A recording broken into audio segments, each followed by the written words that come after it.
क्या तुम सच में ये सोचते हो कि ये वीडियो तुमने खुद ढूंढा है? नहीं, इसे तुम तक भेजा गया है। किसी ताकत ने, किसी अदृश्य फोर्स ने तुम्हें यहां तक खींचकर लाया है, क्योंकि शायद अब तुम्हारे अंदर वो बेचैनी जाग चुकी है बदलाव की। इतिहास हमेशा उन लोगों को रास्ता दिखाता है जिनके अंदर सवाल उठते हैं, और शायद ब्रह्मांड समझ चुका है कि तुम अब वो इंसान नहीं रहे जो बहाव में बहता है। तुम वो इंसान हो जो अपनी सोच को हथियार बनाना चाहता है। ये वीडियो एक साधारण समरी नहीं है, ये एक दरवाजा है old civilizations, empire builders, warriors, kings, philosophers और पूरे ह्यूमन हिस्ट्री के हिडन पैटर्न्स का दरवाजा। वे पैटर्न्स जो आज भी तुम्हारी लाइफ को अननोइंगली कंट्रोल करते हैं। इमेजिन करो, अगर तुमने इतिहास के वो असली नियम पढ़ लिए जिनसे एम्पायर्स उठते और गिरते हैं, अगर तुम जान गए कि किस तरह इंसानों का बिहेवियर, पावर, फियर, ग्रीड और सर्वाइवल हजारों साल से बिल्कुल उसी तरह चलता आया है, तो तुम अपनी लाइफ को सिर्फ बदलोगे नहीं, रीडिजाइन करोगे। ये संयोग नहीं है कि तुम अभी ये सुन रहे हो। हिस्ट्री के रूल्स वही लोगों तक पहुंचते हैं जो उन्हें सुनने के लिए तैयार होते हैं। और सच यही है, हम में से ज्यादातर अपनी ही लाइफ के सबसे बड़े दुश्मन हैं। हम वही गलतियां बार बार दोहराते हैं जो इंसान हजारों साल से करता आ रहा है। हम वही ट्रैप में गिरते हैं जिसमें पूरी सिविलाइजेशंस गिर चुकी हैं: फियर, कंफर्ट, लेजीनेस, ईगो और गलत डिसीजंस। इस ऑडियो बुक में तुम वही लॉज सीखोगे जो एम्परर्स, कॉन्करर्स, थिंकर्स और स्ट्रैटेजिस्ट्स को ड्राइव करते थे। तुम समझोगे कि हिस्ट्री सिर्फ डेट्स नहीं है, ये एक मिरर है जो तुम्हें तुम ही दिखाती है। तुम्हारी माइंडसेट, तुम्हारी हैबिट्स, तुम्हारे चॉइसेस, ये सब प्रिडिक्टेबल हैं और इतिहास इन सब का ब्लूप्रिंट पहले ही लिख चुका है। अब एक सवाल सीधे तुमसे, अगर तुम अपने डिसीजंस, अपने सोचने के तरीके और अपनी लाइफ की डायरेक्शन को मास्टर कर सकते हो, तो क्या तुम ऐसा करोगे? अगर हां, तो कमेंट में लिखो, I choose to rewrite my history, या मैं अपनी कहानी खुद लिखूंगा। ये लिखना जरूरी है क्योंकि साइकोलॉजी के हिसाब से जब तुम सुनते भी हो और लिखते भी हो तो तुम्हारा ब्रेन उस चीज को एक्शन में कन्वर्ट करने की तैयारी शुरू कर देता है। और अब की ऑडियो बुक समरी हल्की फुल्की नहीं है, ये हैवी है, डेंजरस है, माइंड शिफ्टिंग है। हम पूरे इतिहास को सिर्फ 8 ऐसे लेसन्स में तोड़ने वाले हैं जो किसी भी इंसान की लाइफ का पूरा डायरेक्शन बदल सकते हैं। अगर तुमने इनमें से सिर्फ एक लेसन भी सही से समझ लिया तो तुम खुद महसूस करोगे कि आगे सुनना जरूरी है। और हमेशा की तरह पसंद आए तभी लाइक करना, नहीं आए तो बिल्कुल मत करना। अब समय बर्बाद नहीं करते, चलिए सीधे चलते हैं लेसन 1 पर।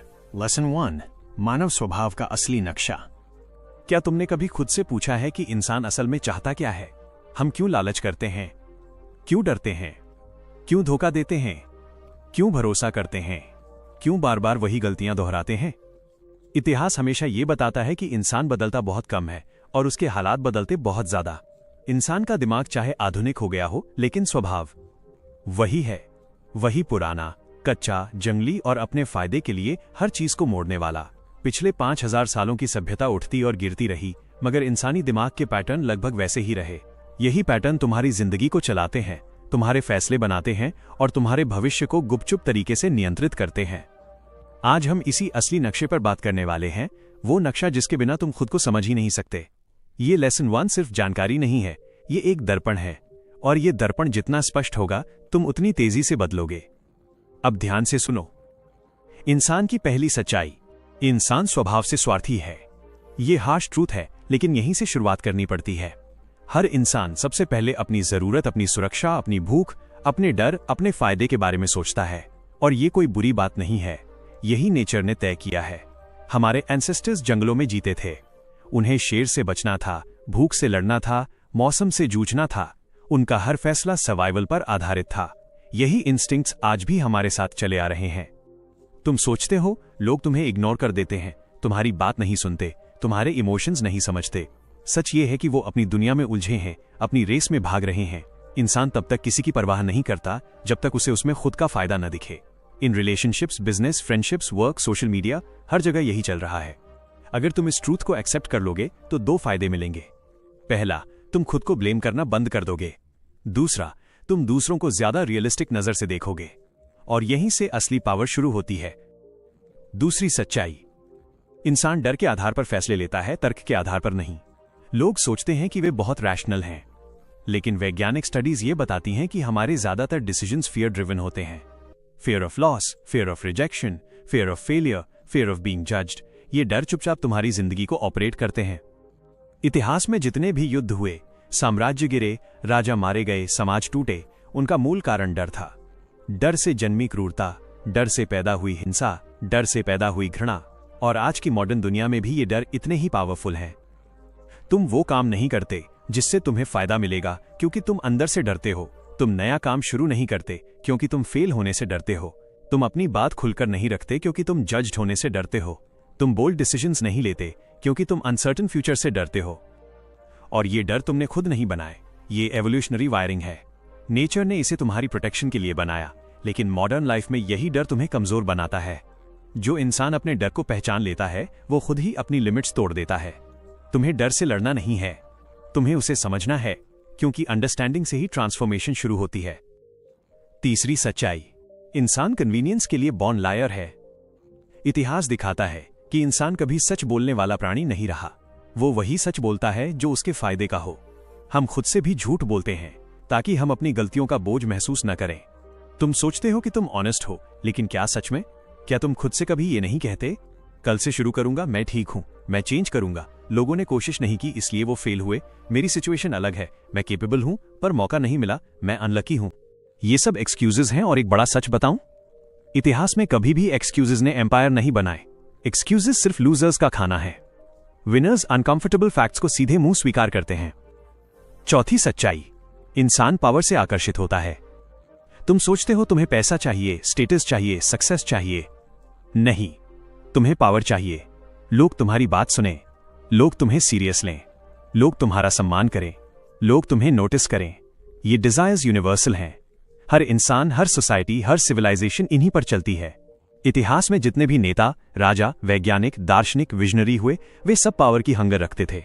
और ये हंगर ईविल नहीं है, ये ही वो ड्राइव है जिसने दुनिया को आगे बढ़ाया। अगर पावर की चाह न होती तो समाज का विकास रुक जाता। लेकिन पावर को समझना जरूरी है। पावर बैड नहीं होती, पावर सिर्फ बढ़ाती है जो तुम पहले से हो। अगर तुम कमजोर हो तो पावर तुम्हें और टूटेगा। अगर तुम डिसिप्लिन्ड हो तो पावर तुम्हें अनस्टॉपेबल बना देगी।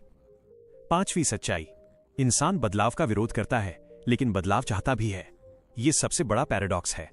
हर इंसान कहता है कि मुझे चेंज चाहिए, लेकिन असल में दिमाग बदलाव से डरता है। इसका कारण सरल है, दिमाग को सर्टेनिटी पसंद है। यह प्रेडिक्टेबिलिटी पर चलता है। चेंज मतलब रिस्क और रिस्क मतलब डेंजर। इसलिए लोग कंफर्ट जोन में रहना पसंद करते हैं, भले ही वो कंफर्ट जोन उन्हें स्लोली डिस्ट्रॉय कर रहा हो। इतिहास बताता है कि बदलाव उन्हीं पर उतरता है जो तैयार होते हैं। बाकी लोग बदलते वक्त में कुचले जाते हैं। जैसे किंगडम्स गिरे, सोसाइटीज ढही, कल्चर्स मिटे। जो चेंज को समझा वही आगे बढ़ा। छठी सच्चाई, इंसान कंपैरिजन में जीता है। तुम खुश इसलिए नहीं होते क्योंकि तुम्हारे पास कुछ नहीं है। तुम खुश इसलिए नहीं होते क्योंकि किसी और के पास तुमसे ज्यादा है। कंपैरिजन एक इनविजिबल पॉइजन है। हिस्ट्री में वॉर्स, हेट, कंपटीशन, जेलसी सब इसी से पैदा हुए। तुम्हारी मेंटल सफरिंग का 50% सिर्फ कंपैरिजन से आता है। सातवीं सच्चाई, इंसान को कहानी चाहिए, सच नहीं। लोग फैक्ट्स नहीं मानते, वे कहानी मानते हैं। इतिहास उसी ने लिखा जिसे कहानी सुनानी आती थी। रिलीजन, सोसाइटी, गवर्नमेंट्स, मीडिया सब कहानियों पर चलते हैं। तुम खुद भी अपनी जिंदगी की एक कहानी लिखते हो और उसी को सच समझ लेते हो। अगर तुम अपनी कहानी बदल दोगे तो तुम्हारी रियलिटी बदल जाएगी। आठवीं सच्चाई, इंसान को डायरेक्शन चाहिए वरना वो भटक जाता है। इतिहास में हर सोसाइटी को एक लीडर चाहिए था, हर आर्मी को एक कमांडर चाहिए था, हर ट्राइब को एक गाइड चाहिए था। ये आज भी है। अगर तुम्हारी जिंदगी में दिशा नहीं है तो तुम अपनी पोटेंशियल का सिर्फ 10% इस्तेमाल कर रहे हो। Goal clarity, daily discipline, environment control, ये तीनों मिलकर इंसान को अनस्टॉपेबल बनाते हैं। नौवीं सच्चाई, इंसान में अच्छाई भी है और बुराई भी, और दोनों परिस्थितियों से एक्टिवेट होती हैं। तुम किसी को अच्छा समझते हो क्योंकि उसने तुम्हारे सामने अच्छा व्यवहार किया, लेकिन इतिहास बताता है कि सही हालात में हर इंसान कुछ भी कर सकता है। सिचुएशंस इंसान को तय करती हैं। इसलिए खुद को सेंट समझने की गलती मत करो और दूसरों को डेविल समझने की भी नहीं। हर इंसान एक पोटेंशियल मिक्सचर है और बस सही दबाव चीजों को उजागर कर देता है। 10वीं सच्चाई, इंसान को मीनिंग चाहिए वरना वो भीतर से टूट जाता है। हर महान सिविलाइजेशन मीनिंग पर टिकती थी। लोग मीनिंग ढूंढते हैं, चाहे वो गॉड में हो, पर्पस में हो, ड्रीम में हो या लव में हो। मीनिंग के बिना इंसान खाली, वीक, डायरेक्शनलेस हो जाता है। तुम्हें भी अपनी लाइफ का एक पर्पस चाहिए, एक ऐसी वजह जिसके लिए तुम सुबह उठो और पूरी इंटेंसिटी से काम करो। अंत में एक कड़वी सच्चाई, तुम सोचते हो कि तुम खुद को जानते हो, लेकिन सच ये है कि तुमने अभी तक खुद को छुआ भी नहीं। तुम्हारे डिसीजंस, हैबिट्स, डिजायर्स, फियर्स ये सब हजारों साल पुराने पैटर्न से आते हैं। जब तक तुम यही पैटर्न्स नहीं समझोगे, तुम अपनी कहानी खुद नहीं लिख पाओगे। हिस्ट्री वही दोहराती है जो इंसान रिपीट करता है, और इंसान वही रिपीट करता है जो वो समझ नहीं पाता। अगर तुम इस पहले लेसन को पकड़ लोगे तो बाकी लेसन्स तुम्हारे माइंड को पूरी तरह रीशेप कर देंगे। लेसन 2, प्रकृति के नियम और इंसान की सीमाएं। तुम चाहे कितनी भी बड़ी महत्वाकांक्षाएं रख लो, चाहे तुम खुद को कितना भी पावरफुल समझ लो, सच यही है, प्रकृति के सामने तुम एक कंचे की तरह छोटे हो। इतिहास ये बताता है कि इंसान ने जितनी भी सिविलाइजेशंस बनाई, जितनी भी खोजें की, जितनी भी ऊंचाइयां छुई, उन सबका पिता एक ही है, प्रकृति। और प्रकृति का कानून इंसान की भावनाओं, इच्छाओं या बहानों से नहीं बदलता। आज तुम जो भी हो, जैसे भी हो, तुम उसी प्रकृति के नियमों में बंधे हो। ये लेसन उन सीमाओं की बात करता है जो तुमने नहीं बनाई, लेकिन जिनमें तुम बंद हो। और अगर इंसान अपनी लिमिट्स नहीं समझते तो वो खुद अपने ही अहंकार से नष्ट हो जाता है। हिस्ट्री इसका हजारों उदाहरण देती है। अब एक एक करके प्रकृति के उन नियमों को समझो जिन्हें तुम तोड़ नहीं सकते, केवल उनका प्रयोग कर सकते हो। पहला नियम, प्रकृति न्याय नहीं करती, सिर्फ संतुलन रखती है। लोग सोचते हैं कि दुनिया अनफेयर है, किसी को ज्यादा मिलता है, किसी को कम, किसी की किस्मत चमकती है, किसी की जिंदगी अंधेरी। लेकिन प्रकृति न अच्छाई देखती है न बुराई, उसे सिर्फ बैलेंस चाहिए। अगर कोई इंसान मेहनत करता है तो उसे रिवॉर्ड मिलता है क्योंकि ये बैलेंस है। अगर कोई अति करता है, लालच करता है, नेचर के खिलाफ जाता है तो वो गिरता है क्योंकि ये भी बैलेंस है। Nature is not moral. Nature is mathematical. इतिहास में एम्पायर्स गिरने का असली कारण यही था। जब कोई साम्राज्य अपनी सीमा से ऊपर लूट, ठाठ और अति में जीने लगता है तो नेचर इक्विलिब्रियम वापस बनाने के लिए उसे गिरा देती है। रोम, ऑटोमन, पर्शिया, मंगोल्स, सबकी कहानी एक ही पैटर्न पर बनी है। तुम्हारी जिंदगी भी इसी पैटर्न पर चलती है। जब तुम डिसिप्लिन छोड़ते हो, नेचर तुम्हें केओस भेजती है। जब तुम फोकस खोते हो, नेचर तनाव भेजती है। जब तुम लेजी होते हो, नेचर तुम्हें डिके में धकेलती है। ये पनिशमेंट नहीं है, ये बैलेंसिंग है। दूसरा नियम, प्रकृति हमेशा स्ट्रॉन्गर को सर्वाइवल देती है, लेकिन स्ट्रॉन्गर का मीनिंग शक्तिशाली नहीं, अडैप्टेबल होता है। सर्वाइवल ऑफ द फिटेस्ट का गलत मतलब लोग ये समझते हैं कि सबसे ताकतवर जीतेगा। नहीं, सबसे अडैप्टिव इंसान जीतता है। इतिहास में वो स्पीशीज बचे जो बदलते हालातों के साथ खुद को बदल पाए। वो ट्राइब्स बचे जिन्होंने मौसम, भूख, युद्ध और समाज को समझकर खुद को ढाला। वो लोग आगे बढ़े जिन्होंने अपने अंदर फ्लेक्सिबिलिटी रखी। तुम आज भी इसी नियम में बंधे हो। तुम्हें लगता है तुम स्टक हो, किस्मत खराब है, जीवन टेढ़ा है। नहीं, तुम अडैप्टिव नहीं हो पाए। तुम कंफर्ट जोन में अटके रहे। तुम बदलाव को एक्सेप्टेंस की जगह रेजिस्टेंस देते रहे। इस दुनिया में वो आदमी जीतता है जो सीख सकता है, बदल सकता है, एडजस्ट कर सकता है, जो सोचता है अगर दुनिया बदल रही है तो मैं भी बदलूंगा। तीसरा नियम, प्रकृति ऊर्जा मांगती है, आलस की कीमत हमेशा भारी पड़ती है। देखो, हर चीज की एनर्जी कॉस्ट होती है और प्रकृति एनर्जी के हिसाब से रिवॉर्ड देती है। तुम अगर पूरे दिन कुछ ना करके रिलैक्स्ड रहना चाहते हो तो उसकी कीमत भी चुकानी पड़ेगी। कैसे? कम प्रोडक्टिविटी, कम कॉन्फिडेंस, कम रिस्पेक्ट, कम इनकम, कम डिसिप्लिन, कम मेंटल स्ट्रेंथ। नेचर कहती है यूज इट और लूज इट। तुम जिस मसल को यूज नहीं करते वो कमजोर होता है। तुम जिसका अभ्यास नहीं करते उसमें कौशल खोते हो। तुम जिस हैबिट को इग्नोर करते हो वो रस्ट बन जाती है। इतिहास के सभी वॉरियर्स, लीडर्स, थिंकर्स, बिल्डर्स एक चीज में कॉमन थे, दे डिडंट स्टॉप मूविंग, क्योंकि नेचर मोशन को प्रेफर करती है, स्टैग्नेशन को नहीं। चौथा नियम, प्रकृति डाइवर्सिटी चाहती है और इसी डाइवर्सिटी ने सिविलाइजेशंस बनाई हैं। तुम सोचते हो दुनिया में मतभेद बुरे हैं? नहीं, वे प्रकृति का डिजाइन है। डाइवर्सिटी ने आइडियाज, संस्कृति, कला, राजनीति, विज्ञान, फिलॉसफी सब पैदा किया। अगर सब इंसान एक जैसे सोचते तो मानव इतिहास 5 पन्नों में खत्म हो जाता। लेकिन डाइवर्सिटी कॉम्प्लेक्सिटी भी लाती है। कॉन्फ्लिक्ट्स, वॉर्स, टेंशंस, क्लैशेस, ये सब नेचर का हिस्सा हैं। नेचर कोई ऐसी दुनिया नहीं चाहती जहां सब इंसान एक जैसे हों। वो कंपटीशन चाहती है ताकि इनोवेशन हो सके, ताकि ग्रोथ हो सके, ताकि स्ट्रॉन्गर सोसाइटीज राइज कर सकें। तुम्हारी जिंदगी में भी यही लागू होता है। तुम्हें डिफरेंट पीपल से फ्रिक्शन मिलेगा। यह फ्रिक्शन तुम्हारी ग्रोथ का असली ईंधन है जिसे लोग प्रॉब्लम समझ लेते हैं। पांचवा नियम, प्रकृति रिसोर्स ड्रिवन है, इमोशंस ड्रिवन नहीं। हिस्ट्री लिखने वाले किंग्स, एम्परर्स, रूलर्स कभी इमोशंस से नहीं चले। उनका हर फैसला रिसोर्सेज पर आधारित होता था। जमीन, पानी, अनाज, लोग, धातु, पैसा, सेना। Resource is power. Resource is survival. प्रकृति भी इसी लैंग्वेज में बात करती है और तुम्हारी जिंदगी भी इसी रूल पर चलती है। यदि तुम्हारे पास रिसोर्सेज नहीं है, time, skills, connections, knowledge, confidence, discipline, decision making, wealth, तो जिंदगी तुम्हें हाशिए पर धकेल देगी, क्योंकि nature rewards the resourceful. Emotional होना गलत नहीं, लेकिन इमोशनल होकर डिसीजंस लेना प्रकृति के खिलाफ है। हिस्ट्री ने कभी इमोशनल सिविलाइजेशंस को सर्वाइव नहीं कराया। छठा नियम, प्रकृति समय की मालिक है और समय किसी की परवाह नहीं करता। समय नेचर का सबसे शक्तिशाली हथियार है। ये हर चीज को बदल देता है, हर चीज को तोड़ता है, हर चीज को खत्म करता है। Time kills everything. Empires, relationships, bodies, dreams, strength, beauty, youth. ये एक ऐसी नदी है जिसके बहाव में हर इंसान बहता है, चाहे वो राजा हो या साधारण। तुम आज जो कर रहे हो उसका परिणाम आज नहीं मिलता। नेचर हमेशा डिलेड रिवॉर्ड देती है। इसलिए हिस्ट्री कहती है, जो लगातार मेहनत करता है उसी के खाते में हार्वेस्ट आता है। जो कंसिस्टेंसी बरकरार रखता है उसी की सक्सेस पक्की होती है। जो पेशेंस रखता है वही मैच्योर डिसीजंस ले पाता है। तुम्हारा आज का हर छोटा कदम तुम्हारे फ्यूचर का बड़ा शेप बना रहा है, चाहे तुम मानो या न मानो। सातवां नियम, प्रकृति साइकिल्स में चलती है और यह साइकिल इंसान तोड़ नहीं सकता। Season, economy, civilizations, wars, relationships, success, failure. सब साइकिल्स में ऑपरेट करते हैं। ग्रोथ, पीक, डिक्लाइन, फॉल, ये नेचुरल ऑर्डर है। हिस्ट्री में कोई भी एम्पायर हमेशा नहीं टिका, क्योंकि साइकिल इटर्नल है।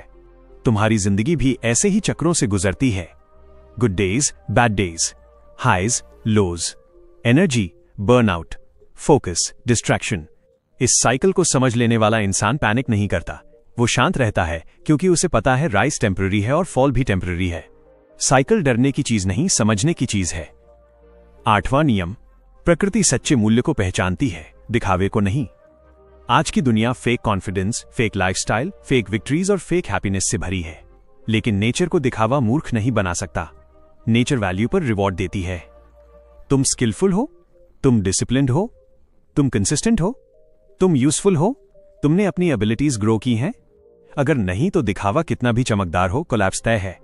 और यदि हां, तो दुनिया तुम्हें रोक नहीं सकती। हिस्ट्री इस ट्रूथ की सबसे बड़ी गवाह है।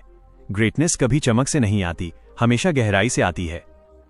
नौवां नियम, प्रकृति जीतने वालों को चुनती नहीं, तैयार होने वालों को चुनती है। किस्मत किसे मिलती है? वही जिसे तैयार होना आता है। अपॉर्चुनिटी किसके पास जाती है? वही जिसके पास स्किल होती है। सक्सेस किसे मिलती है? वही जो लंबे समय तक गिरकर भी उठता है। नेचर रैंडमनेस पर नहीं, रेडीनेस पर रिवॉर्ड देती है। तुम्हारी कहानी कोई कॉस्मिक एक्सीडेंट नहीं है। तुम्हारी कहानी तुम्हारी तैयारी से लिखी जा रही है। 10वां नियम, प्रकृति की सीमाएं स्वीकार कर लोगे तो तुम्हारी ताकत बढ़ जाएगी। सीमा का मतलब कमजोरी नहीं होता, सीमा का मतलब डायरेक्शन होता है। प्रकृति की सीमाओं को एक्सेप्ट करना वीकनेस नहीं, इंटेलिजेंस है। तुम उड़ नहीं सकते, तुम सबको खुश नहीं कर सकते, तुम हर चीज में बेस्ट नहीं बन सकते, तुम हर जगह नहीं पहुंच सकते, तुम हर बैटल नहीं जीत सकते। लेकिन तुम उस एक चीज में अनबीटेबल बन सकते हो जिसमें तुम एनर्जी डालते हो। यही वो जगह है जहां नेचर का सबसे बड़ा रिवॉर्ड मिलता है। अंतिम सच, प्रकृति तुम्हें फायदा नहीं देना चाहती। प्रकृति तुम्हें स्ट्रांग बनाना चाहती है, तुम्हें चैलेंज करना चाहती है, तुम्हें इवॉल्व करना चाहती है।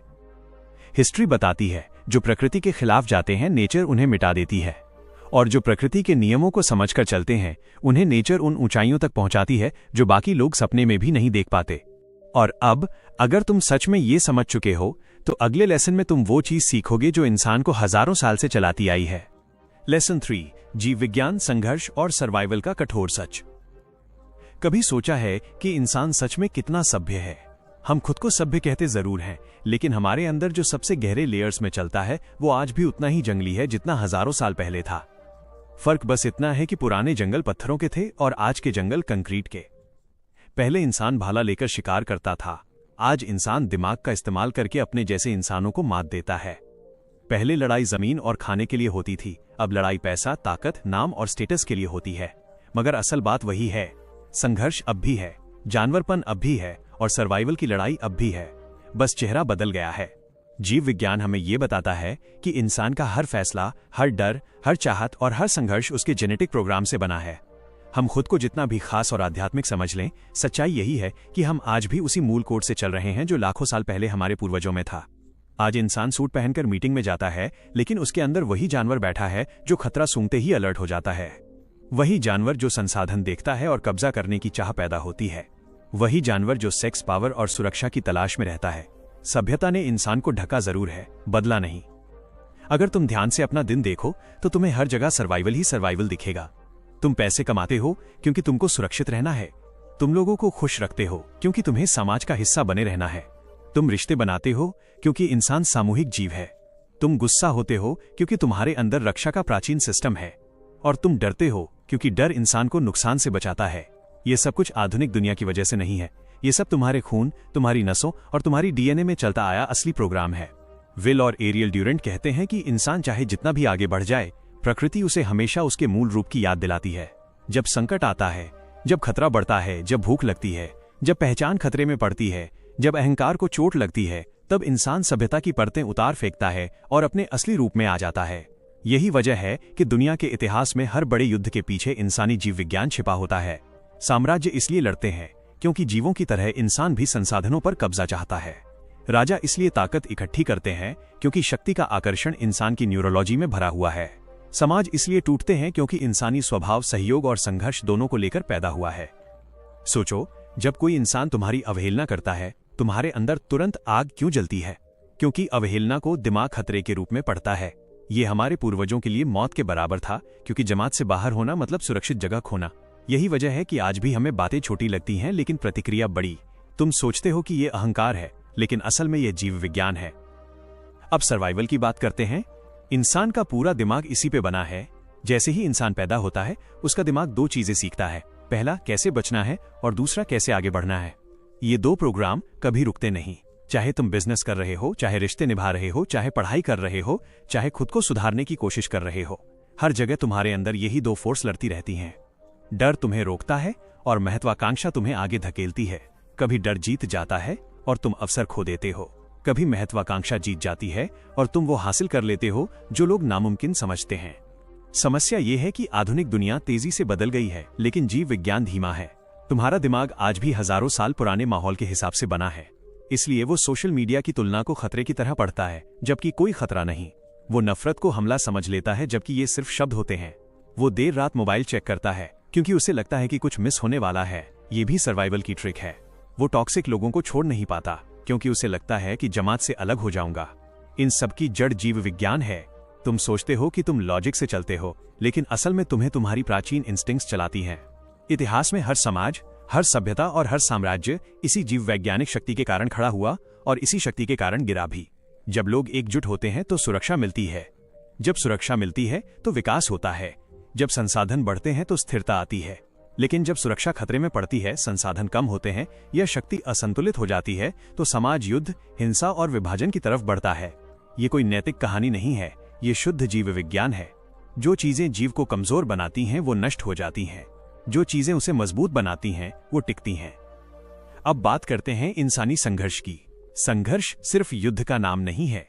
संघर्ष तुम्हारे हर दिन का हिस्सा है। जब तुम खुद से लड़ते हो वो भी संघर्ष है। जब तुम आदत बदलते हो वो भी संघर्ष है। जब तुम अपने डर को हराते हो वो भी संघर्ष है। जब तुम किसी बड़ी चीज की तैयारी करते हो वो भी संघर्ष है। इंसान संघर्ष से बच नहीं सकता, क्योंकि बिना संघर्ष के विकास नहीं होता। प्रकृति किसी ऐसे जीव को मौका नहीं देती जो आराम से बैठा रहे। जो भी जानवर अपनी ताकत, अपनी गति और अपने कौशल को कमजोर कर देता है वो जल्दी समाप्त हो जाता है। तुम्हारी जिंदगी भी यही कहती है। अगर तुम कोशिश बंद कर दोगे, अगर तुम बदलना बंद कर दोगे, अगर तुम सीखना बंद कर दोगे, तो तुम भी उसी तरह पीछे छूट जाओगे जैसे पुराने जमाने में कमजोर जीव छूट जाते थे। आज की दुनिया में सर्वाइवल का मतलब है मानसिक ताकत।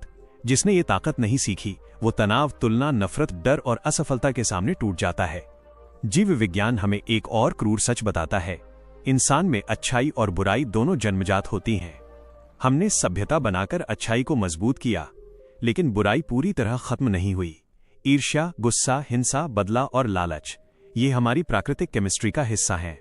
फर्क सिर्फ इतना है कि कुछ लोग इसे कंट्रोल करना सीख लेते हैं और कुछ लोग इसके गुलाम बन जाते हैं। इतिहास में जितने भी तानाशाह, अत्याचारी और क्रूर राजा हुए, वे कोई एक्स्ट्रा ईविल लोग नहीं थे। वे बस अपनी बुरी प्रवृत्तियों को मुक्त छोड़ चुके थे। और जो महापुरुष हुए, जो महान लोग हुए, वे भी कोई एक्सेट्रा देवता नहीं थे। उन्होंने बस अपनी प्राकृतिक प्रवृत्तियों को अनुशासन में रखा, सही दिशा दी। तुम्हारी ताकत भी इसी बात में है। तुम ये नहीं तय कर सकते कि तुम्हारे अंदर कौन सी प्रवृत्ति पैदा हुई है, लेकिन तुम ये तय जरूर कर सकते हो कि कौन सी प्रवृत्ति को तुमने बढ़ाना है और किसे खत्म करना है। ये फर्क तुम्हारी पूरी जिंदगी बदल देता है। अब बात करते हैं सबसे गहरी बात। इंसान का दिमाग हमेशा कमी पर ध्यान देता है। ये जीव विज्ञान है। जंगल में कमी थी, भोजन कम था, आश्रय कम था, सुरक्षा कम थी। इसलिए दिमाग हमेशा सबसे बुरी चीज की भविष्यवाणी करता है। ये तरीका जान बचाने के लिए जरूरी था, लेकिन आज ये तरीका खुशियां बर्बाद कर देता है। आज तुम्हें शेर नहीं खाएगा, मगर दिमाग हर चीज में खतरा ढूंढता है और तुम्हारा आत्मविश्वास चूस लेता है। तुम सोचते हो कि तुम्हारा आत्मविश्वास कम है, लेकिन कारण यह है कि तुम्हारा दिमाग आज भी प्राचीन दुनिया में अटका हुआ है। तो असली सवाल ये नहीं है कि दुनिया इतनी मुश्किल क्यों है। असली सवाल ये है कि तुमने अपने दिमाग को आधुनिक दुनिया के हिसाब से ट्रेन किया है या नहीं। तुम जितना अपने दिमाग को समझोगे, उतना खुद को कंट्रोल कर पाओगे। जितना खुद को कंट्रोल करोगे, उतनी दुनिया तुम्हारे कंट्रोल में आएगी। इतिहास कहता है कि इंसान तब जीतता है जब वो अपने स्वभाव को समझ लेता है।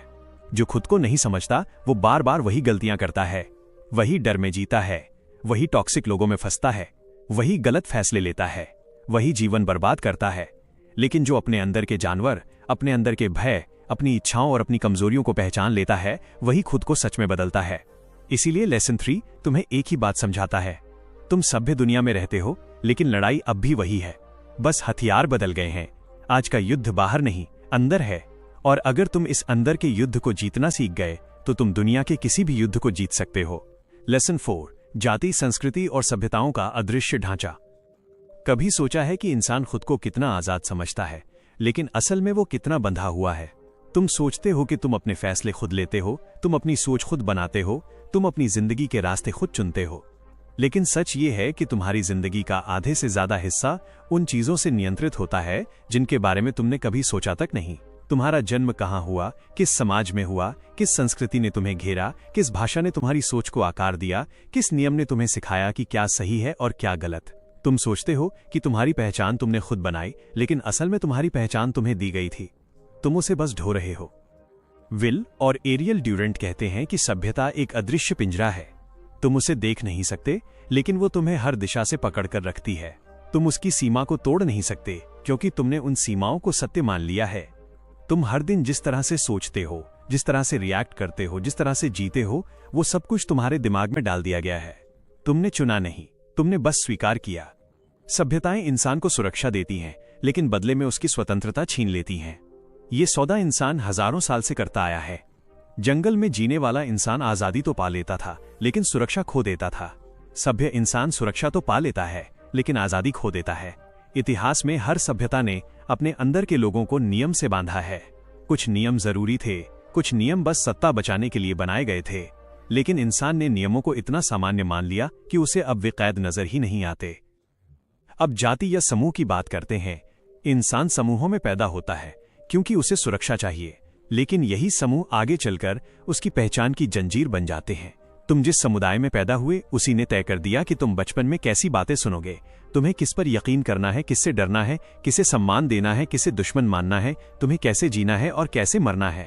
तुम सोचते हो कि ये सब तुम्हारी व्यक्तिगत सोच है, लेकिन ये समाज की सोच तुम्हारे अंदर डाउनलोड हुई होती है। इतिहास कहता है कि समाज हमेशा व्यक्तित्व से बड़ा होता है। सभ्यता हमेशा व्यक्ति को पीछे छोड़ देती है। इंसान जब समूह में होता है तो उसकी समझ कमजोर पड़ जाती है और वो वही मानता है जो उसे सिखाया जाता है। यही कारण है कि दुनिया में जितने भी बड़े संघर्ष, दंगे, युद्ध और विभाजन हुए, वे व्यक्तिगत नफरत से नहीं, समूह की पहचान से पैदा हुए। जब इंसान को लगता है कि उसका समूह खतरे में है, वो खुद को भूलकर हिंसक हो जाता है। ये प्रवृत्ति सदियों से चली आ रही है और आज भी इतनी ही शक्तिशाली है। अब संस्कृति पर आते हैं। संस्कृति सभ्यता का दिल होती है। ये बताती है कि इंसान को क्या करना है, कैसे जीना है, कौन सा व्यवहार अच्छा है, कौन सा बुरा। यह मानव मस्तिष्क पर सबसे गहरा प्रभाव डालती है। संस्कृति ही इंसान को सिखाती है कि उसकी सीमाएं कहां तक हैं। समस्या यह है कि इंसान संस्कृति को अपनी असली पहचान समझ लेता है, जबकि असल में संस्कृति सिर्फ एक प्रोग्रामिंग है। तुम जिस माहौल में हो, उसी का रंग पकड़ लेते हो। जिस भाषा में सोचते हो, उसी भाषा की सीमाएं तुम्हारी कल्पना को भी सीमित कर देती हैं। जो बातें बचपन में डर की तरह डाली गईं, वे बड़े होकर भी तुम्हें कैद करके रखती हैं बिना तुम्हें पता चले। लेकिन इसके पीछे एक और कठोर सच है। सभ्यता और संस्कृति इंसान को बहुत धीरे धीरे बदलती हैं। इंसान की तकनीक बदल सकती है, उसके शहर बदल सकते हैं, उसके कपड़े बदल सकते हैं, उसका रहन सहन बदल सकता है, लेकिन उसकी मानसिकता उतनी जल्दी नहीं बदलती। यही कारण है कि आज भी इंसान वही गलतियां दोहराता है जो हजारों साल पहले की थी। सबूत साफ है। आज भी सत्ता के लिए संघर्ष होता है, आज भी धर्म और पहचान के नाम पर विवाद होता है, आज भी लोग लालच और ईर्ष्या से भरे हुए हैं। सभ्यता ने हमें सजाया जरूर है, बदला नहीं। अगर तुम गौर करोगे तो तुम देखोगे कि हर समाज के अंदर एक फायदा और नुकसान आता है।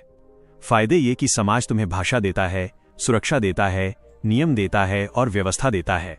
नुकसान ये कि समाज तुम्हें सोचने का तरीका थोप देता है, तुम्हारी स्वतंत्रता को सीमित करता है और तुम्हें एक खास दायरे में बांध देता है। ये दायरा जितना छोटा होता है, व्यक्ति उतना ही कमजोर हो जाता है। यही कारण है कि इतिहास में महान लोग वही होते हैं जिन्होंने अपने समाज की सीमाओं को चुनौती दी, जिन्होंने अपनी संस्कृति को सवाल किया, जिन्होंने कहने की हिम्मत की कि मैं इससे बड़ा हूं, मैं इससे परे सोच सकता हूं। लेकिन इसे समझने के लिए तुम्हें पहला कदम ये उठाना होगा कि तुम मानो कि तुमने अब तक जितना भी सोचा है वो तुम्हारा अपना नहीं है। तुम्हारी पहचान, तुम्हारी मान्यताएं, तुम्हारे डर, तुम्हारी सीमाएं, तुम्हारे विचार सब उधार लिए हुए हैं। जन्म से तुम्हारे सिर में भर दिए गए, तुम बस उन्हें जीते चले गए। जब तक इंसान इस बात को नहीं समझता, वो अपने जीवन का मालिक नहीं बन सकता। इतिहास हमें बताता है कि सभ्यता जितनी शक्तिशाली होती है, उतने ही शक्तिशाली उसके भ्रम होते हैं। तुम्हें लगता है कि तुम्हारे समाज के नियम दुनिया के नियम हैं, जबकि वे सिर्फ एक खास जगह के नियम हैं। तुम्हें लगता है कि तुम्हारी संस्कृति सबसे सही है, जबकि हर संस्कृति खुद को सही समझती है। ये भ्रम इंसान को लड़ाता है, बांटता है और कमजोर बनाता है। और इन भ्रमों को खत्म करने के लिए इंसान को सीखना पड़ता है कि वो खुद से बाहर निकलकर देखे। अब सोचो, इंसान की सीमाएं असल में क्या हैं? क्या इंसान इसलिए सीमित है क्योंकि वो कमजोर है? नहीं, इंसान इसलिए सीमित है क्योंकि वो चीजें सच मान लेता है जो समाज उसे बताता है। इतिहास में जितने भी लोग महान बने, उन्होंने वही काम किया जो आम लोग असंभव मानते थे। फर्क केवल इतना था कि वे समाज की सीमाओं को सच नहीं मानते थे।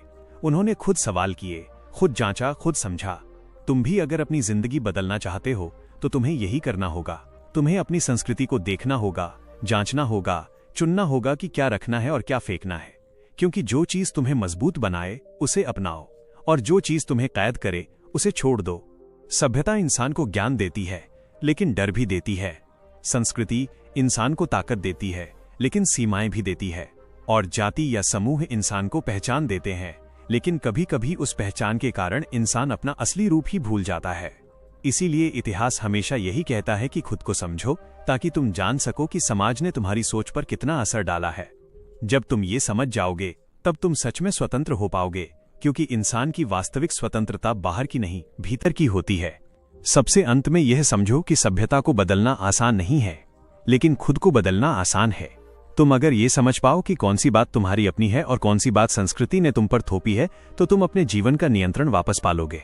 और जब व्यक्ति अपने जीवन का नियंत्रण ले लेता है, तो वो समाज के ढांचे से ऊपर उठ जाता है। ऐसे लोग इतिहास बनाते हैं, समाज नहीं। लेसन 4 तुम्हें यही सिखाता है कि इंसान जितना खुद को आजाद समझता है, वो उतना ही बंधा होता है। लेकिन जिसने इन अदृश्य दीवारों को पहचान लिया, वो उन दीवारों को तोड़ भी सकता है। और अगर तुमने ये कर लिया, तो समाज तुम्हें नियंत्रित नहीं करेगा, तुम समाज को नियंत्रित करोगे। लेसन 5 चरित्र, नैतिकता और मानव व्यवहार के पैटर्न। क्या तुमने कभी सोचा कि इंसान का असली चरित्र क्या होता है? वो जो दूसरों को दिखाता है, या वो जो अपनी बंद आंखों में खुद को दिखता है? समाज हमेशा कहता है कि इंसान का चरित्र वही है जो वो लोगों के सामने करता है, लेकिन इतिहास कहता है कि इंसान का असली चरित्र वही है जो वो तब करता है जब कोई देख नहीं रहा होता। और सच तो ये है कि ज्यादातर लोग अपनी खुद की नजरों में भी ईमानदार नहीं होते। चरित्र की परिभाषा बड़ी सुंदर लगती है, लेकिन इसकी असलियत बदसूरत है, क्योंकि चरित्र इंसान के फैसलों से नहीं बनता, बल्कि उसकी आदतों, उसके डर, उसके लालच और उसकी प्रवृत्तियों से बनता है।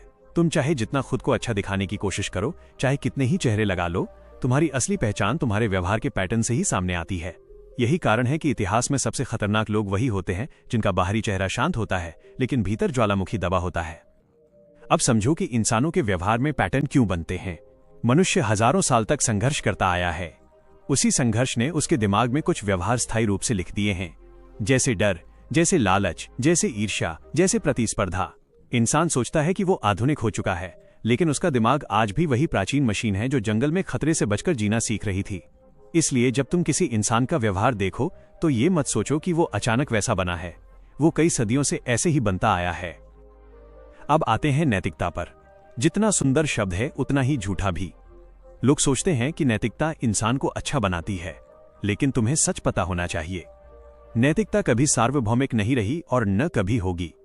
जो एक समाज में अच्छा है वो दूसरे में गलत है। जो एक समय में पवित्र माना जाता था वो दूसरे समय में अपराध माना गया। नैतिकता इंसान का सत्य नहीं है, समाज का नियम है। लोग इसे सच इसलिए मानते हैं क्योंकि अगर वे इसे न माने तो समाज टूट जाएगा। इतिहास में हर सभ्यता ने अपनी नैतिकता बनाई और हर बार जब सत्ता बदली नैतिकता भी बदल गई।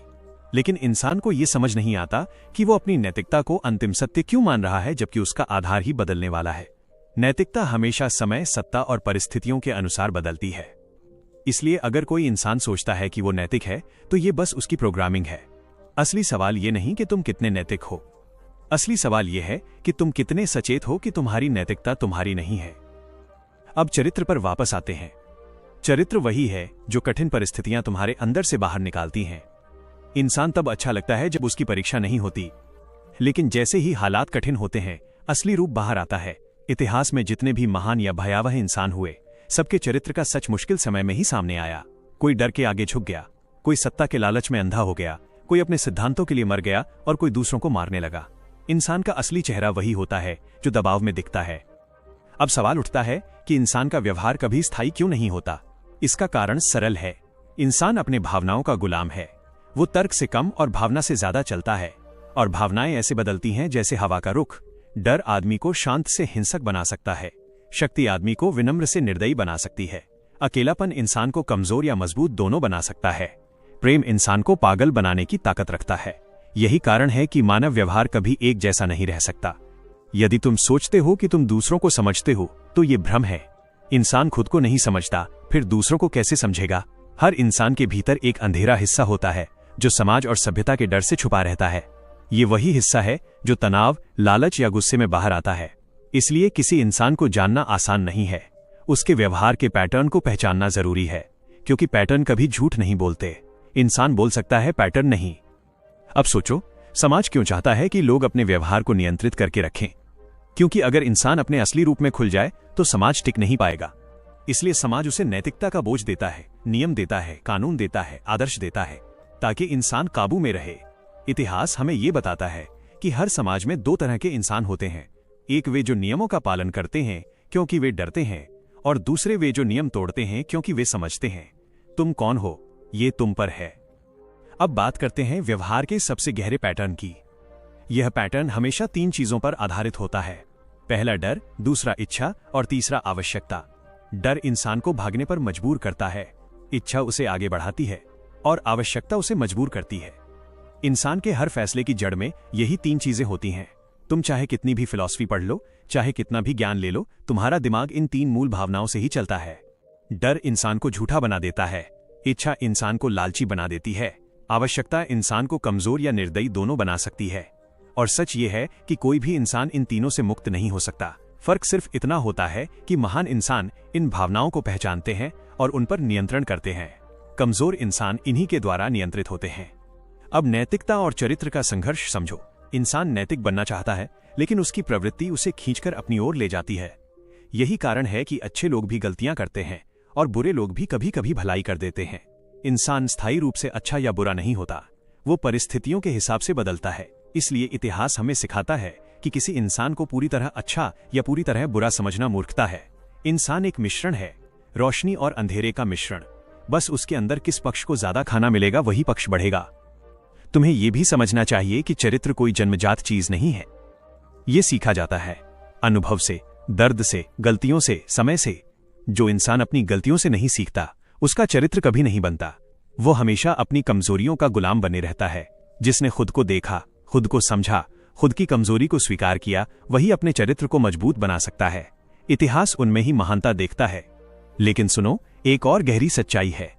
इंसान का चरित्र केवल खुद के फैसलों से नहीं बनता, वो इस बात से भी बनता है कि वो दूसरों से कैसा व्यवहार करता है।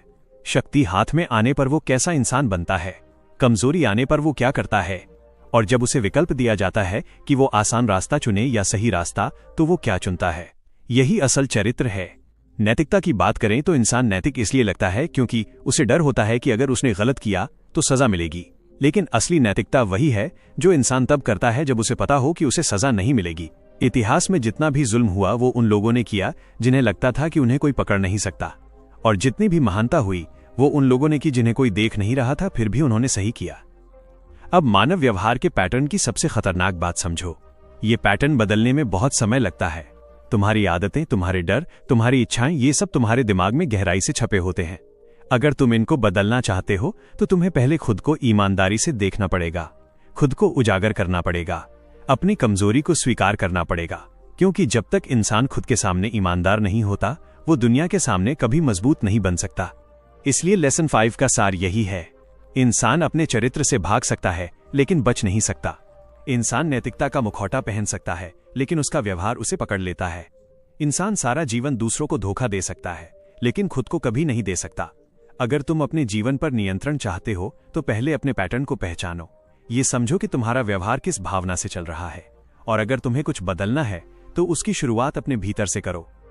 इतिहास बदलना मुश्किल है, दुनिया बदलना मुश्किल है, लेकिन खुद को बदलना संभव है। और जिसने खुद को बदलना सीख लिया उसका चरित्र दुनिया को बदल सकता है। यही लेसन 5 का असली अर्थ है। लेसन 6, धर्म, सत्ता और नियंत्रण की असली राजनीति।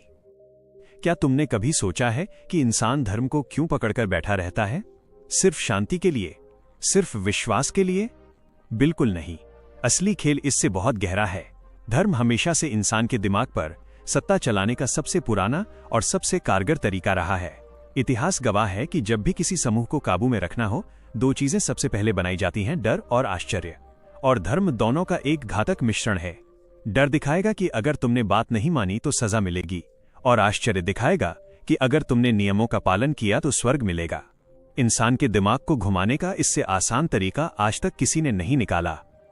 सोच कर देखो, हर सभ्यता में धर्म क्यों जन्मा? क्योंकि इंसान को अनजाने का डर था। गर्जना करती बिजली, फैलता अंधेरा, बदलते मौसम वो समझ नहीं पाता था। और जब इंसान समझ नहीं पाता तो वो किसी अदृश्य ताकत की तलाश करता है। धीरे धीरे ये खोज एक सिस्टम बन गई, और यही सिस्टम बाद में सत्ता में बैठे लोगों का हथियार भी बन गया। क्योंकि कोई भी राजा, कोई भी शासक ये अच्छी तरह जानता था कि तलवार से सिर्फ शरीर नियंत्रित होता है, लेकिन धर्म से दिमाग नियंत्रित होता है। और जिसको दिमाग का कंट्रोल मिल जाए उसे सत्ता का रास्ता खुद ब खुद आसान हो जाता है। अगर तुम इतिहास को खोल कर देखो तो हर बड़े साम्राज्य के पीछे धार्मिक नैरेटिव छिपा हुआ मिलेगा। मिस्र के फिरौन खुद को देवताओं का बेटा बताते थे। रोम के सम्राटों को दिव्य अधिकार दिया जाता था। मध्यकालीन राजाओं को कहा जाता था कि उनकी सत्ता ईश्वर ने दी है। लोग मानते थे क्योंकि डर था, और जहां डर हो वहां सवाल कम और मानना ज्यादा होता है। सत्ता को इससे बेहतर सुरक्षा कवच कभी नहीं मिला। धर्म का दूसरा बड़ा इस्तेमाल है समूह बनाना और तोड़ना। इंसान स्वभाव से टुकड़ों में बंटने वाला प्राणी है। धर्म इस प्रवृत्ति को मजबूत करता है। हम और वे का खेल शुरू होता है। हमारे लोग, उनकी जाति, हमारा विश्वास, उनका रिवाज। ये विभाजन सत्ता वालों के लिए सोने की खदान है, क्योंकि जब लोग आपस में बंट जाते हैं वे सत्ता को चुनौती देने के लिए एकजुट नहीं हो पाते। इतिहास के हर खून खराबे, हर दंगे, हर युद्ध में धर्म ने कहीं न कहीं आग को हवा दी है, और सत्ता ने हमेशा उस आग को अपने फायदे के लिए इस्तेमाल किया है। अब असली बात सुन, धर्म सिर्फ सत्ता के लिए उपयोगी नहीं था, वो लोगों के व्यवहार और नैतिकता को सेट करने का भी एक बड़ा जरिया था। नियम बनाए गए, पाप और पुण्य तय हुए, सही और गलत को सख्त चौखट में ढाल दिया गया। और ये सब इसलिए नहीं कि लोग अच्छे बन जाएं, बल्कि इसलिए कि उन्हें ऐसे ढांचे में ढाला जाए जहां नियंत्रण आसान हो जाए। अगर तुम अच्छा बनते हो तो व्यवस्था चलती है, अगर तुम बुरा बनते हो तो वे तुम पर सजा थोप सकते हैं। यह एक परफेक्ट सिस्टम था जहां सत्ता को अपने नियम लागू करने के लिए तलवार नहीं, सिर्फ विश्वास चाहिए था। धर्म का असली खेल ये भी है कि इसे हमेशा भावनाओं के सबसे कमजोर बिंदुओं से जोड़ा जाता है। मौत, डर, भविष्य, बदला, न्याय, सुरक्षा। इंसान इन चीजों से सबसे ज्यादा प्रभावित होता है। सत्ता जानती थी कि अगर किसी व्यवस्था को मजबूत बनाना है तो इसे इंसान की भावनाओं से बांध दो, और जब भावनाएं बंध जाती हैं तो इंसान लॉजिक भूल जाता है। ऐसे में सत्ता को कुछ बोलने की जरूरत नहीं होती, लोग खुद को खुद ही कंट्रोल करने लगते हैं। यही कारण है कि धर्म सत्ता की सबसे किफायती रणनीति बन गया। एक बार स्थापित कर दो, फिर ये सिस्टम खुद चलता रहता है। लेकिन यहाँ एक कड़वा सच और है, धर्म पूरी तरह बुरा नहीं है। अगर धर्म न होता तो इंसान के पास नैतिक ढांचा नहीं होता, न नियम, न व्यवस्था, न सामाजिक संतुलन।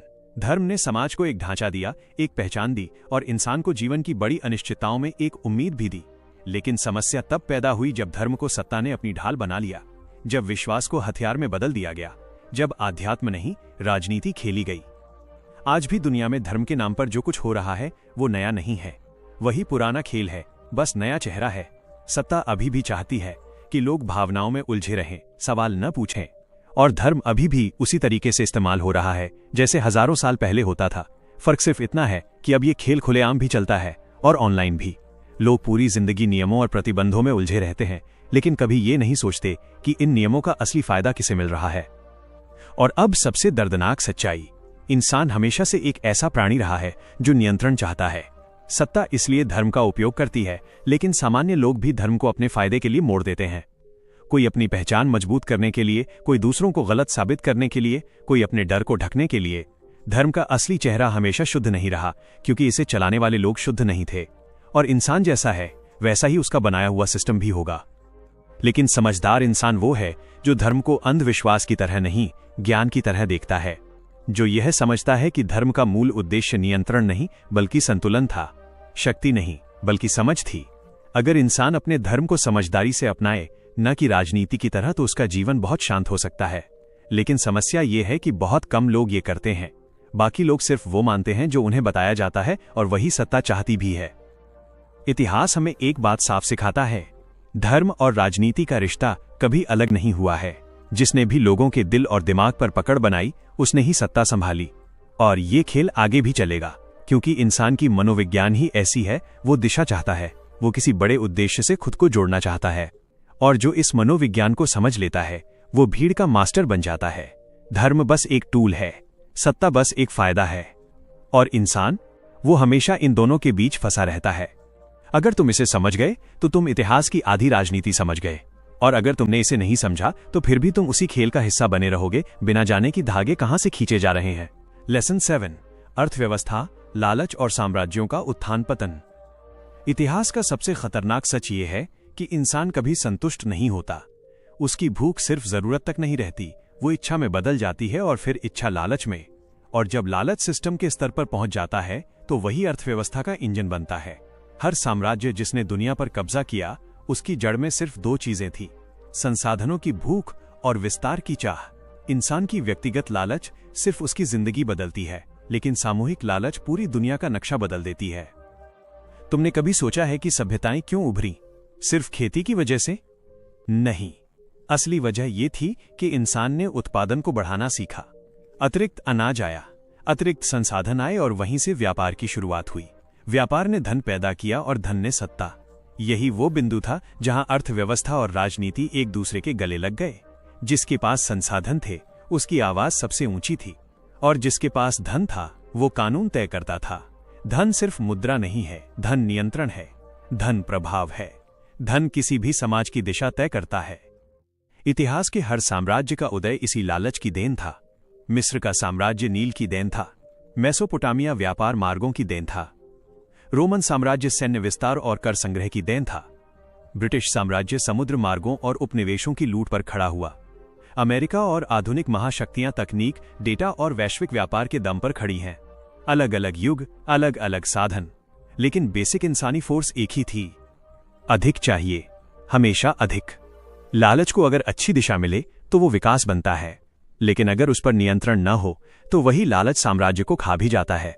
यही वजह है कि हर साम्राज्य सिर्फ उठता नहीं, गिरता भी है, और उसका गिरना उतना ही तेज होता है जितना उसका उठना। रोम इतने विशाल क्यों गिरा? क्योंकि उनकी अर्थव्यवस्था अपने ही वजन से टूट गई। लालच इतना बढ़ गया कि कर बढ़े, भ्रष्टाचार बढ़ा और सेना महंगी होती गई। जब खर्च आय से बड़ा हो जाए तो साम्राज्य सिर्फ नाम से साम्राज्य रहता है। ब्रिटिश साम्राज्य क्यों टूटा? क्योंकि उन्होंने पूरी दुनिया को आर्थिक मशीन की तरह चलाया। लेकिन जब मशीन का हर पुर्जा विरोध में खड़ा हो जाए तो शक्ति टिकती नहीं। हर उपनिवेश ने आर्थिक मॉडल को ही पलट दिया। ये लड़ाई बंदूकों से नहीं, आर्थिक दमघोटू सिस्टम के खिलाफ थी, और वही सिस्टम उन्हें ले डूबा। मॉडर्न दुनिया भी इस नियम से बाहर नहीं है। आज अर्थव्यवस्था डेटा, टेक्नोलॉजी, ऑयल और ग्लोबल मार्केट से चलती है, लेकिन मशीनी लालच पहले से ज्यादा खतरनाक हो चुका है। पहले लालच जमीन पर होता था, अब इंसान के दिमाग और ध्यान पर होता है। पहले युद्ध तलवार से होते थे, अब बाजार से। पहले साम्राज्य देश बनाते थे, अब कंपनियां साम्राज्य बनाती हैं। फर्क इतना है कि नाम बदल गया है, लेकिन खेल वही है। नियंत्रण, विस्तार और लाभ, ये 3 शब्द हर अर्थव्यवस्था की धुरी हैं। अर्थव्यवस्था का एक घिनौना सच ये भी है कि वो हमेशा नीचे वालों से ऊपर वालों की तरफ बहती है। अमीर और अमीर बनते हैं, गरीब और गरीब। ये आकस्मिक नहीं है, यही इतिहास का पैटर्न है। जिसके पास संसाधन है वही खेल के नियम बनाता है, और जब नियम तुम्हारे अनुसार हों तो हार किसकी होती है? उसी की जो नियम मान रहा है, बना नहीं रहा। हर साम्राज्य में एक समय आता है जब उसका लालच उसकी क्षमता से बड़ा हो जाता है। यही पतन का आरंभ होता है। वही कहानी आज की दुनिया में भी दिख रही है। महाशक्तियां कर्ज पर चल रही हैं, निगम लोग खरीद रहे हैं, सरकारें नहीं। पैसा पूरी दुनिया में घूमता है, लेकिन स्थिरता कहीं नहीं। एक झटका बाजार को गिरा देता है, एक गलत नीति पूरी अर्थव्यवस्था को हिला देती है। यही वो समय होता है जब इतिहास खुद को दोहराता है। उठान, विस्तार, भ्रष्टाचार, ज्यादा खर्च, असंतुलन और पतन।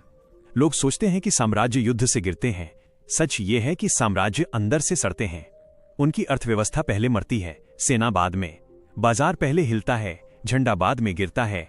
इतिहास एक ही बात बार बार कह रहा है, लालच का कोई अंत नहीं और किसी भी संरचना की सहनशक्ति की सीमा होती है।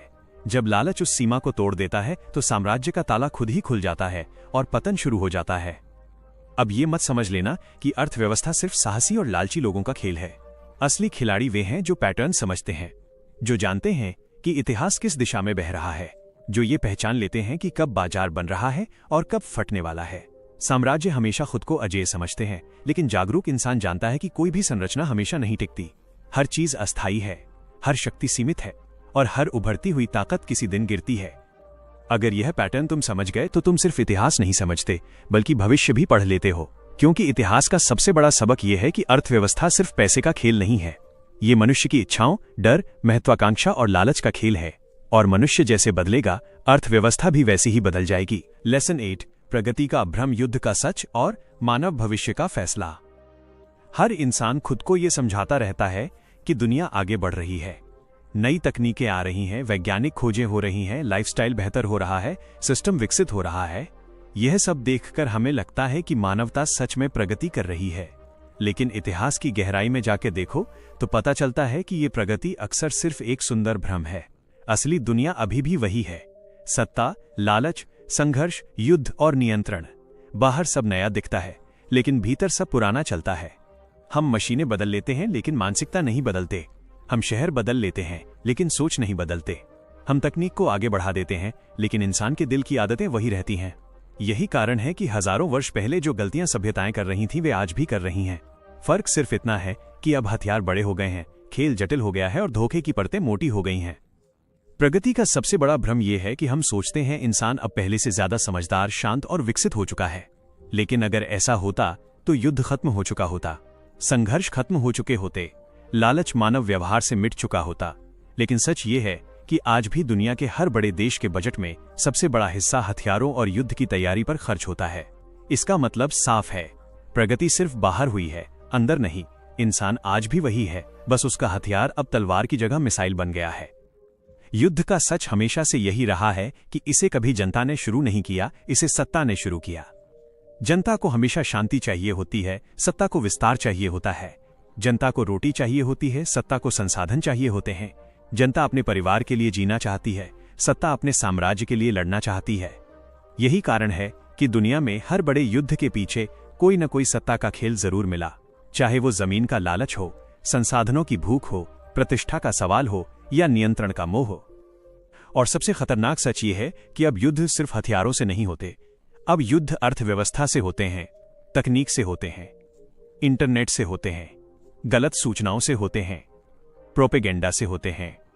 लोग सोचते हैं कि युद्ध बंदूकें चलने पर शुरू होता है, लेकिन असली युद्ध बहुत पहले शुरू हो जाता है, जब दिमागों को धीरे धीरे एक दिशा में धकेला जाता है, जब नफरत बोई जाती है, जब समूहों को एक दूसरे के खिलाफ खड़ा किया जाता है, जब सच्चाई को छुपाया जाता है और झूठ को चमकाकर दिखाया जाता है।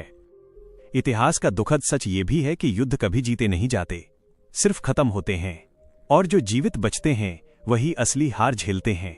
युद्ध कभी इंसानियत को मजबूत नहीं बनाता, वो सिर्फ ये बताता है कि इंसान अभी भी अपनी सबसे नीची प्रवृत्तियों का गुलाम है, और जब तक ये प्रवृत्ति खत्म नहीं होती तब तक भविष्य हमेशा खतरे में ही रहेगा। अब बात आती है मानव भविष्य की। क्या हम सच में आगे बढ़ेंगे, या हम उसी चक्र में घूमते रहेंगे जिसमें हजारों वर्ष घूमते आए हैं? अगर इंसान प्रगति को सिर्फ तकनीक समझेगा तो उसका भविष्य अंधकार में ही जाएगा, क्योंकि तकनीक इंसान को ताकत देती है लेकिन उसके चरित्र को नहीं बदलती। अगर लालच बढ़ा तो तकनीक विनाश बन जाती है, अगर नियंत्रण बढ़ा तो तकनीक गुलामी बन जाती है, और अगर सत्ता गलत हाथों में पहुंची तो तकनीक दुनिया को मिटाने में कुछ मिनट भी नहीं लगाएगी। भविष्य का फैसला इस बात से नहीं होगा कि हम कितनी ऊंची इमारतें बनाते हैं, बल्कि इससे होगा कि हम कितनी नीची इच्छाओं को नियंत्रित करते हैं। भविष्य इस बात से तय नहीं होगा कि हमारे पास कितनी मशीनें हैं, बल्कि इससे होगा कि हम अपनी मानसिकता को कितना बदलते हैं। भविष्य इस बात से तय नहीं होगा कि हम कितना आगे बढ़ते हैं, बल्कि इससे होगा कि हम कौन सी गलतियां दोहराना बंद करते हैं। अगर इंसान इतिहास से नहीं सीखेगा तो इतिहास उसे फिर से सिखाएगा, और ये सिखाना हमेशा तकलीफ देता है। ये दुखद है कि इंसान अपनी गलतियों से सीखने में बेहद धीमा है, लेकिन पूरी उम्मीद भी खत्म नहीं हुई। अगर जागरूक लोग बढ़ेंगे, अगर सच को समझने वाले बढ़ेंगे, अगर सोचने वाले दिमाग बढ़ेंगे, तभी मानवता सच में आगे बढ़ पाएगी। और अगर तुम ये सब सुन रहे हो तो इसका मतलब है कि तुम उन लोगों में से हो जो सोचते हैं, जो सवाल करते हैं, जो समझना चाहते हैं। यही लोग दुनिया बदलते हैं, बाकी लोग सिर्फ भीड़ होते हैं। अब आखिरी बात सीधे तौर पर, अगर तुम्हें ये ऑडियो बुक सच में कुछ सिखा रही है तो फिर सुनकर चुप मत बैठना। लाइक कर दो ताकि ये मैसेज ज्यादा लोगों तक जाए, शेयर कर दो ताकि किसी और की भी सोच खुल सके। और अगर तुम्हारे अंदर सच में ग्रोथ की भूख है, सीखने की आग है और सच्चाई को जानने का हौसला है तो चैनल को सब्सक्राइब किए बिना बिल्कुल मत जाना। इसमें तुम्हारा 1 सेकंड लगेगा, लेकिन इससे हमारा काम आगे बढ़ेगा और तुम्हारी सीखने की यात्रा भी और मजबूत होगी। सब्सक्राइब करना मत भूलना अभी।